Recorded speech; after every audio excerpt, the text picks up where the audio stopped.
Consider this through the lens of diversity and inclusion. And it's simply the concept that what makes you empowered to speak up may not be the same as what makes me feel empowered to speak up.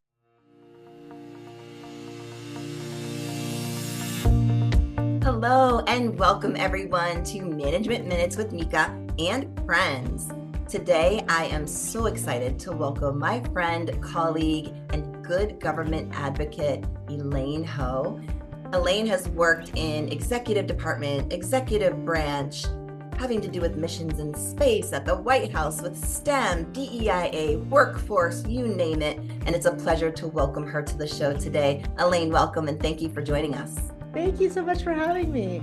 Absolutely. Well, I am so excited to dig into this conversation around psychological safety. I want to start with just talking about maybe your personal definition of what you consider psychological safety to be, and why do you think leaders, supervisors, managers, and teams are paying extra attention to it now more than ever? To me, psychological safety in the workplace context is where an individual feels safe to take risks, safe to speak up, and safe to offer dissenting opinions, not only to their teammates, but most importantly to their leadership, all without the fear of retribution or even embarrassment. I mean, you know as well as I do, we're still wrestling with remote work and hybrid work.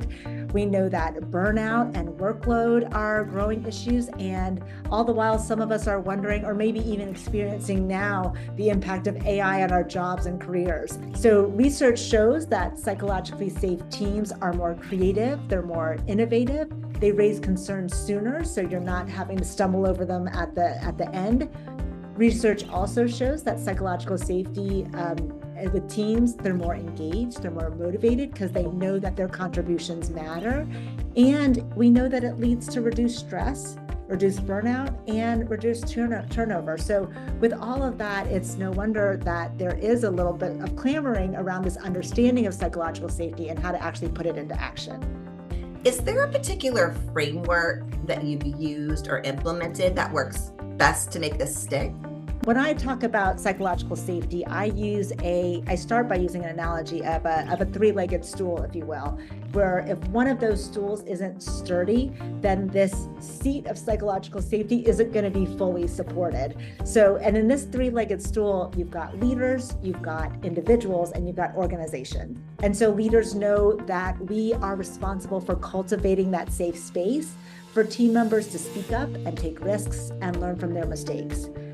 But it's not just all on a leader. It's not just the leader's responsibilities, because a leader could do all of those things, but a person may have their own individual reasons for not speaking up. And that could include, if you think about some of your past experiences and maybe you got shut down when you spoke up. So there is an individual component there to evaluate, why am I not uncomfortable speaking up?